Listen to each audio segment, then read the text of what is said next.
এরকম লাল লাল ঝাল ঝাল মাটন। ওহো বন্ধুরা জাস্ট দেখুন, একেবারে তুল তুল তুল তুল করছে রেয়াজি খাসি। খাওয়া যাক।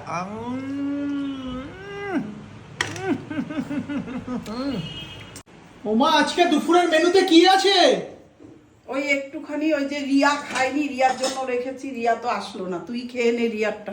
আচ্ছা, জামাই ষষ্ঠীর সময় ওই মটন বর এসেছিল, বাড়িতেও মাটন হয়েছিল, আমি ছিলাম না, শ্বশুর বাড়িতে গিয়ে দাবিয়ে মাটন খাচ্ছিলাম, তো সেটাই রয়েছিল। রিয়া এখনো পর্যন্ত ষষ্ঠীর খাওয়া দাওয়া খাচ্ছে বাড়িতে, আমি চলে এসেছি, সেই মটনটাই রয়ে গেছে, তাই তো? বাড়ির মটনটা, হ্যাঁ হ্যাঁ, সেটাই কিন্তু আজকে দুপুরের মেনুতে হয়েছে। নামিয়ে দাও নামিয়ে দাও নামিয়ে দাও, গরম হয়ে গেছে।